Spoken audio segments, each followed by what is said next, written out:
نحمدہ ونصلی ونسلم علی رسولہ الکریم اما بعد اعوذ باللہ السمیع العلیم من الشیطان الرجیم بسم اللہ الرحمن الرحیم فلما نسوا ما ذکروا بہ فتحنا علیہم ابواب کل شیء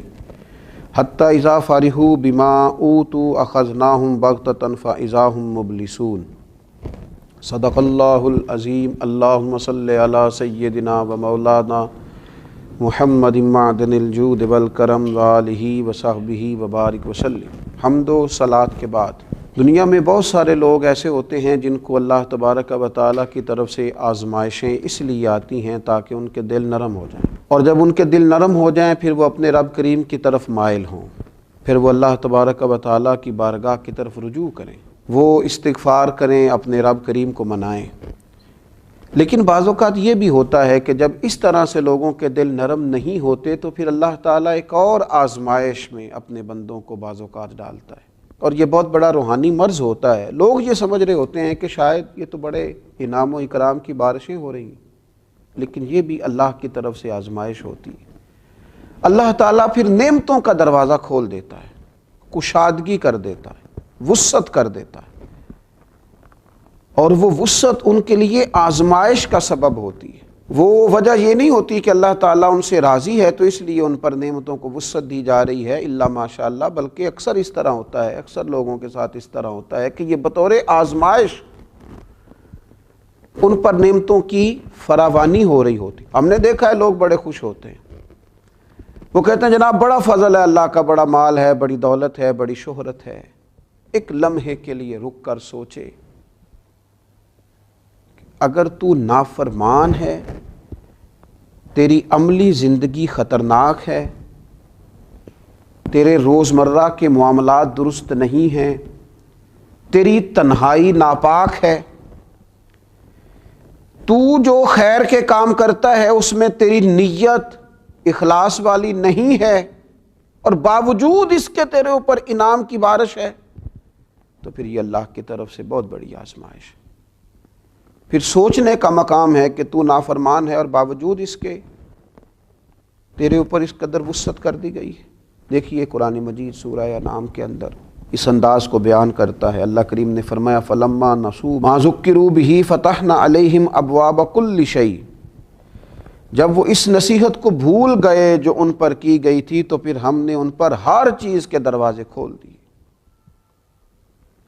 دیے انعام و اکرام کے دروازے ان لوگوں پر۔ حتی اذا فرحوا بما اوتوا اخذناہم بغتۃ فاذا ھم مبلسون۔ اور جب وہ ان چیزوں پر خوش ہونے لگے جو انہیں دی گئی تھی تو پھر اچانک ہم نے انہیں پکڑ لیا اور وہ نا امید ہو کر رہ گئے۔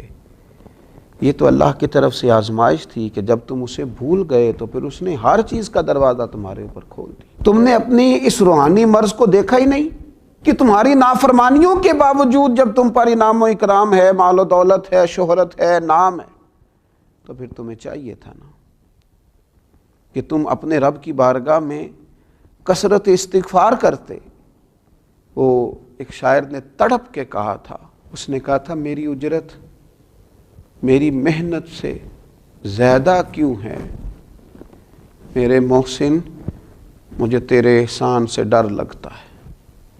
اتنی تو محنت نہیں ہے جتنی اجرت ہے۔ اس روحانی مسئلے کو سمجھا جائے، یہ گہری بات ہے، اس پر غور کیا جائے، کہیں ایسا نہ ہو کہ وہ مقام آ جائے جہاں خدا معاف فرمائے وقت پکڑ کا ہو، اچانک پکڑ کا وقت آ جائے۔ یہ دیکھیے مسند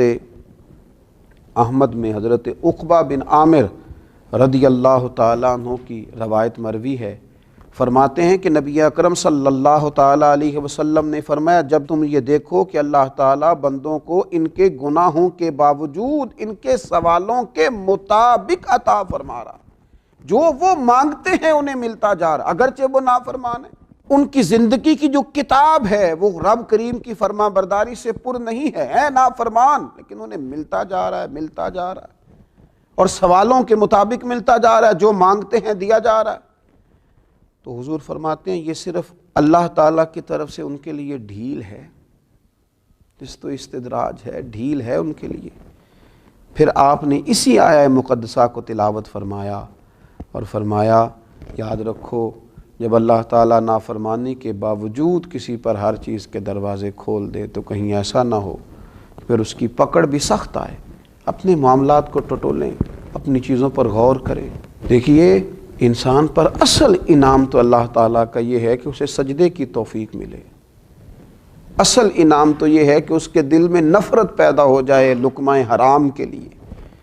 اصل انعام تو اللہ تبارک و تعالیٰ کا یہ ہے کہ اس کے قدم اللہ کی فرما برداری کے لیے ہی اٹھے،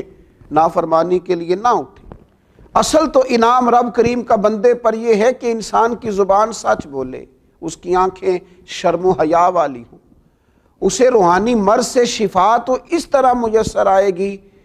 کہ اس کا دل حق کو قبول کرنے والا ہو، اس کے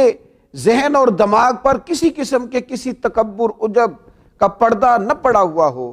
اصل تو اللہ کا انعام یہ ہے، اصل تو اللہ کا انعام یہ ہے، اصل تو اللہ کا انعام یہ ہے کہ دل دروازہ رسول کا گدا ہو، رسول رحمت صلی اللہ علیہ وسلم کی محبتوں، حضور علیہ السلام کی غلامیوں کا شیدا ہو، نبی پاک علیہ السلام کی طرف اس کا قلبی میلان بڑھتا ہو، زبان پر درود و سلام جاری ہوتا ہو، سنت اور شریعت کے ساتھ ظاہر اور باطن آراستہ ہو، نبی پاک علیہ السلام کی محبت کی دولت اسے نصیب ہو۔ مجھے بتائیے کتنا مال تھا سیدنا بلال حبشی کے پاس، کتنی دولت تھی حضرت سلمان فارسی کے پاس، کیا اثاثہ جات تھے حضرت مقداد کے، لیکن یہ دنیا کے امیر ترین لوگ تھے، یہ کائنات کے سخی اور غنی تھے، یہ قابل رشک لوگ تھے، ان کی زیارت کے لیے آنکھیں ترستی ہیں، ان کے تذکرے دل کو ٹھنڈا کرتے ہیں، لیکن ان کے پاس دنیا کا ظاہری مال و اسباب تو نہیں تھا، پر وہ دولت تھی کہ جو دولت نہ پیسوں سے ملتی ہے نہ طاقتوں سے ملتی ہے، نہ وہ انسان کے معروف اور مشہور ہونے کی وجہ سے اس کے ہاتھ آتی ہے۔ تو یاد رکھیں اگر یہ پتہ صرف بندے کو خود ہوگا، یہ ایسی روحانی بیماری ہے جس کی صرف متعلقہ شخص کو خبر ہوگی، جس کے ساتھ یہ بیماری لگی ہوگی صرف وہی جانتا ہوگا، من نانم کے من دانب، کہ اگر اللہ کی نافرمانی کے باوجود اللہ کے انعامات کی کثرت ہے تو پھر یہ اللہ کی طرف رجوع کرے، پھر یہ غور کرے کہ کہیں ایسا تو نہیں ہے کہ اللہ تبارک و تعالیٰ کی بہت بڑی آزمائش کا اسے سامنا ہے۔ اللہ تعالی ہمیں سمجھ نصیب فرمائے، اس پر غور کرنے کی توفیق نصیب فرمائے۔ میں اپیل کروں گا کہ ڈھیر سارے لوگ